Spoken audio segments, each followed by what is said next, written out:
আজকে আমি আপনাদের ডিম ও ময়দা দিয়ে খুব মজার একটি স্ন্যাক্স বানিয়ে দেখাবো। এই রেসিপিটি তৈরি করা যতটা সহজ তার চেয়ে খেতে খুবই মজাদার।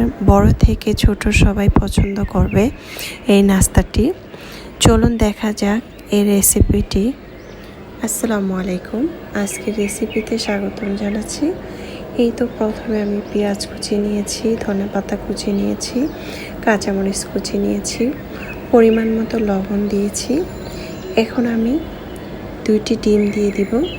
আপনারা যদি নাস্তার পরিমাণ বেশি বানান তাহলে ডিমটা কম বা বেশি দিতে পারেন। পেঁয়াজ কুচি নিয়েছি বড় সাইজের 2টি পেঁয়াজ, আর ধনেপাতা কুচি নিয়েছি প্রায় 3 থেকে 4 টেবিল চামচের মতো, কাঁচামরিচ কুচি নিয়েছি 7-8টার মতো। এখন আমি লবণ পরিমাণ মতো দিয়ে ভালোভাবে এটাকে মেখে নেব যাতে পেস্টটা খুব সুন্দরভাবে নরম হয়ে আসে। দেখতে পাচ্ছেন আমি কিভাবে মেখে নিচ্ছি।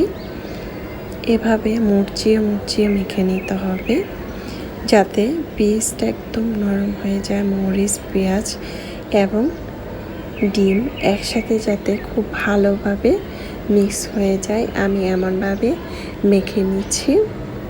এটা যত মাখবেন তত কিন্তু ডিম, পেঁয়াজ, মরিচ একদম সফট হবে।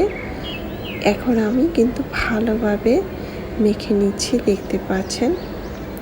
এখন আমার খুব সুন্দরভাবে মিক্স হয়ে গিয়েছে। এখন আমি এটা ঢাকনা দিয়ে ঢেকে রেখে দিচ্ছি সাইডে।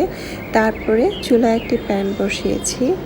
এখানে আমি 2 টেবিল চামচ রেগুলার রান্নার তেল দিয়েছি। তেলটা গরম করে হালকা একটু লবণ ছিটিয়ে দিলাম, দিয়ে এখন ডিমের মিশ্রণটা দিয়ে দিচ্ছি। ডিমের মিশ্রণটা দিয়ে আমি একটি চামচ দিয়ে খুব সুন্দরভাবে এভাবে করে সাইড করে ছড়িয়ে দিব। এই তো আমি কিন্তু ভালোভাবে ছড়িয়ে দিচ্ছি।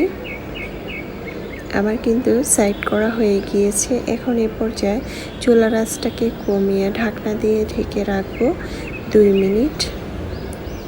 চুলার আঁচটা যেহেতু কমানো আছে তাই 2 মিনিট আমি ঢাকনা দিয়ে ঢেকে রেখেছিলাম। এখন আমি এটাকে উল্টিয়ে দিব। দেখতে পাচ্ছেন আমি কিভাবে উল্টিয়েছি। এভাবে উল্টিয়ে দিতে হবে আর ধৈর্য ধরে ভেজে নিতে হবে। ধৈর্য ধরে উল্টাতে হবে, নাহলে ভেঙে যেতে পারে। এখন আমি এটাকে উল্টিয়ে আর 1 মিনিটের মতো রেখে চুলা থেকে আমি উঠিয়ে নিব সাইড করে। তারপরে আরেকটি আয়োজনে চলে আসলাম। এরকম একটি বাটিতে আমি এখানে চালের গুঁড়া নিয়েছি 1/2 কাপ। তারপরে আমি এখানে দিয়ে দিব ময়দা এখানে আমি 1 কাপ দিচ্ছি। 1 কাপ ময়দা দিয়ে দিলাম। 1/2 কাপ চালের গুঁড়া, 1 কাপ ময়দা দিয়ে দিলাম। সামান্য অল্প পরিমাণ লবণ দিয়ে দিলাম। লবণটাকে এখানে আমি দিয়ে এখন আমি চামচ দিয়ে মিক্স করে নিব শুকনো উপকরণগুলো, আর অল্প অল্প করে পানি দিয়ে আমি একটি গোলা তৈরি করে নিব। দেখতে পাচ্ছেন আমি অল্প অল্প করে পানি দিয়ে একটি গোলা তৈরি করে নিচ্ছি। পানিটা একবারে দেওয়া যাবে না, পানিটা একবারে দিলে নরম বেশি হয়ে যেতে পারে, তাই পানিটাকে অল্প অল্প করে দিয়ে একটি গোলা তৈরি করে নিতে হবে। এখন আমি এখানে ধনেপাতা কুচি দিয়ে দিলাম। ধনেপাতা কুচিটা দিয়ে আমি আবারও অল্প অল্প করে পানি দিয়ে খুব সুন্দরভাবে একটি নরম গোলা তৈরি করে নিচ্ছি। অনবরত নেড়ে চেড়ে দিতে হবে, তাহলে দেখবেন খুব সুন্দরভাবে এটা কিন্তু মিক্স হয়ে যাবে। আর এই গোলাটা আমি এখন একটু ঢাকনা দিয়ে ঢেকে রাখবো 1 থেকে 2 মিনিটের মতো। আপনারা চাইলে বেশি সময় রাখতে পারেন। তারপরে 2 মিনিট পর চলে আসলাম। এরপর যে আমি চিলি ফ্লেক্স দিয়ে দিচ্ছি 1 টেবিল চামচ, লাল মরিচের গুঁড়া দিয়ে দিচ্ছি 1/2 টেবিল চামচ, তারপরে হলুদের গুঁড়া 1/2 টেবিল চামচ দিয়ে দিচ্ছি। তারপর আমি এখানে দিয়ে দিব জিরার গুঁড়া হাফ টেবিল চামচ, চাট মশলা দিয়ে দিব হাফ টেবিল চামচ। চাট মশলা না থাকলে বাসার উপকরণগুলোই কিন্তু দিতে পারেন। এখন আমি চামচ দিয়ে ভালোভাবে মশলার সাথে মিক্স করে নিব। ভালোভাবে অনবরত নেড়ে ছেড়ে দিতে হবে। এরপর যে এখানে রসুন বাটা আর আদা বাটা দিয়ে দিলাম হাফ টেবিল চামচ, দিয়ে ভালোভাবে এটাকে নেড়ে ছেড়ে দিতে হবে। এই তো গোলাটা খুব সুন্দরভাবে তৈরি হয়ে গিয়েছে।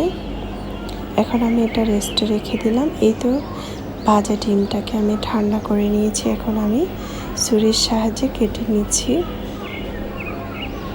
খুব সুন্দরভাবে কিন্তু কেটে নিয়েছি। আর আপনারা চাইলে চুলার মধ্যে যে প্যানের মধ্যে ডিমটা ভাজা হয়েছে সেখানে কিন্তু খুঁচুনি দিয়ে এভাবে ভেঙে নিতে পারেন। এই তো ছোট ছোট করে ভেঙে নিয়েছি। এখন আমি এই গোলার মধ্যে এভাবে করে ডুবিয়ে এখন আমি তেল দিয়ে দিলাম পরিমাণ মতো। তেলটা দিয়ে এক এক করে এভাবে ছেড়ে দিব। খুব সুন্দর করে সবগুলো কিন্তু এভাবে করেই ডুবিয়ে দিয়ে দিব। আর তেলটা বেশি দেওয়ার প্রয়োজন নাই, এভাবে এতটুকু দিলেই হবে। এক এক করে এখন আমি সবগুলো দিয়ে দিলাম, দেখতে পাচ্ছেন। এখন আমি উল্টিয়ে পাল্টিয়ে ভেজে নেব। আর চুলার আঁচটা কমিয়ে এটাকে ভেজে নিতে হবে। আর এত কমানো যাবে না, 80% মতো করে এটাকে ভেজে নিতে হবে। ধৈর্য ধরে চুলার পাশে দাঁড়িয়ে ভেজে নিতে হবে। পুড়ে গেলে দিতে লাগবে, তাই বেশি ক্রিস্পি চাইলে লাল করে ভেজে নিতে পারেন। এই তো খুব সুন্দর করে কিন্তু আমার ভাজা হয়ে গিয়েছে। এই পর্যায়ে কিন্তু আমি এটাকে উঠিয়ে নিব। দেখতে পাচ্ছেন তেলটাকে ঝরিয়ে আমি উঠিয়ে নিয়েছি। মাশাআল্লাহ, দেখতে খুব সুন্দর হয়েছে, খেতে তো আলহামদুলিল্লাহ। আশা করছি আজকের রেসিপিটি ভালো লেগেছে। ভালো লাগলে অবশ্যই সাবস্ক্রাইব করে লাইক দিয়ে পাশে থাকবেন। দর্শক, বেশি বেশি ভালো থাকবেন, খাবার কখনো অপচয় করবেন না। আমরা চাইলে কিন্তু এক এক দিন এক এক রকম করে এই নাস্তাগুলো তৈরি করে খেতে পারি বিকালবেলা। এটা বাচ্চাদের টিফিনেও দিতে পারেন, বাচ্চারা খুব মজা করে খেয়ে নেবে। চাইলে নতুন রাঁধুনিরাও ট্রাই করতে পারেন। আল্লাহ হাফেজ।